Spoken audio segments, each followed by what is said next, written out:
ಸುದ್ದಿಗೋಷ್ಠಿಯನ್ನುದ್ದೇಶಿಸಿ ಮಾತನಾಡಿದ ಮಾಜಿ ಸಚಿವ ವಿನಯ್ ಕುಮಾರ್ ಸೊರಕೆ ಅವರು ಬಡಗಬೆಟ್ಟುವಿನಲ್ಲಿ ನಡೆಯುವ ಉಡುಪಿ ಕಂಬಳಕ್ಕೆ ಜಿಲ್ಲಾಡಳಿತದಿಂದ 630 ಎಕರೆ ಭೂಮಿ ಕಂಬಳ ಸಮಿತಿಗೆ ಹಸ್ತಾಂತರವಾಗಿಲ್ಲ.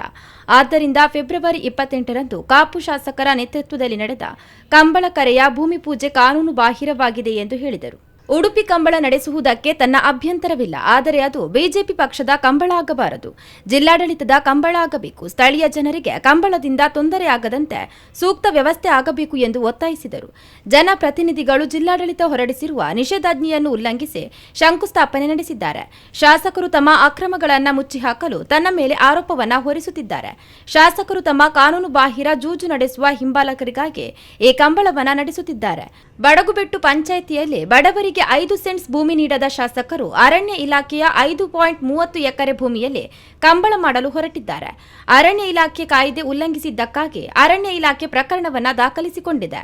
40 ವರ್ಷಗಳಿಂದ 10 ಕುಟುಂಬಗಳು ಕೃಷಿ ಮಾಡಿಕೊಂಡು ವಾಸಿಸುತ್ತಿದ್ದಾರೆ. ಅವರಿಗೆ ಈ ಕಂಬಳದಿಂದ ತೊಂದರೆಯಾಗುತ್ತಿದ್ದು, ಈ ಬಗ್ಗೆ ಶಾಸಕರು ನಿರ್ಲಕ್ಷ್ಯವನ್ನು ವಹಿಸುತ್ತಿದ್ದಾರೆ. ಈ ಎಲ್ಲಾ ಸಮಸ್ಯೆಗಳನ್ನು ಉಸ್ತುವಾರಿ ಸಚಿವರ ಗಮನಕ್ಕೆ ತರಲಾಗಿದೆ. ಮಾರ್ಚ್ 4ರಂದು ಜಿಲ್ಲಾಡಳಿತದ ವತಿಯಿಂದ ನಡೆಸಲು ಉದ್ದೇಶಿಸಿರುವ ಶಂಕುಸ್ಥಾಪನೆಯನ್ನು ಕೈಬಿಡಲಾಗಿದೆ ಎಂದರು. ನಾನು ಶಾಸಕನಾಗಿರುವಾಗ ಪುತ್ತೂರಲ್ಲಿ ಪ್ರಥಮವಾಗಿ ಜನಪತಿಗಳು ಪ್ರಾರಂಭ ಮಾಡಿದಂಥ ಕಂಬಳ ಇದ್ದರೆ ಅದು ಪುತ್ತೂರು ಕಂಬಳ. 33 ವರ್ಷ ಆಯಿತು. ಇವತ್ತಿಗೂ ನಾನು ಗೌರವ ಅಧ್ಯಕ್ಷ. ಅದೇ ರೀತಿಯಾಗಿ ಇವತ್ತು ಮೂಡೂರು ಪಡೂರು ಕಂಬಳ, ರಮನಾಥ್ರವರ ನೇತೃತ್ವ ನಡೆಯುವ ಕಂಬಳ, ಅದರಲ್ಲಿ ನಾನು ಗೌರವ ಅಧ್ಯಕ್ಷ ಆಗಿದ್ದೆ. ಅದೇ ರೀತಿಯಾಗಿ ಇವತ್ತು ಮೂಡುಬಿದ್ರೆಯಲ್ಲಿ ನಡೆಯುವಂಥ ಕಂಬಳ, ಅದರಲ್ಲಿ ನಾನು ಗೌರವ ಅಧ್ಯಕ್ಷ. ಅಲ್ಲಿ ಆ ಕರೆ ಮಾಡಲಿಕ್ಕೆ ನನ್ನ ಅನುದಾನ, ಸಂಸದರ ಅನುದಾನದಿಂದ ದುಡ್ಡು ಕೊಟ್ಟಿದ್ದೆ. ಆ ಸಂದರ್ಭದಲ್ಲಿ ಇವತ್ತು ಮೊನ್ನೆ ನಮ್ಮ ಇಲ್ಲಿ ಎರ್ಮಾಲ್ನಲ್ಲಿ ಕಂಬಳ ಆಯಿತು. ನನ್ನನ್ನು ಸನ್ಮಾನ ಮಾಡಿದರು, ನಾನು ಅದಕ್ಕೆ ಸಹಕರಿಸಿದ್ದೀನಿ ಅಂತೇಳಿ.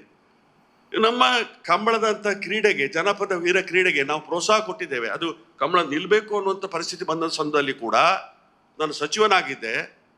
ಮುಖ್ಯಮಂತ್ರಿಗಳನ್ನು ಕನ್ವಿನ್ಸ್ ಮಾಡಿ, ಜಯಚಂದ್ರ ಪಶುಸಂಗೋಪನಾ ಸಚಿವರನ್ನು ಕನ್ವಿನ್ಸ್ ಮಾಡಿ ನಾವು ಇಲಾಖೆಯ ಮುಖಾಂತರ ಸುಪ್ರೀಂ ಕೋರ್ಟಿಗೆ ಅಫಿಡವಿಟ್ ಹಾಕಿತ್ತು, ಆ ಕಂಬಳ ನಡಿಬೇಕು ಅನ್ನುವಂಥ ರೀತಿಯಲ್ಲಿ.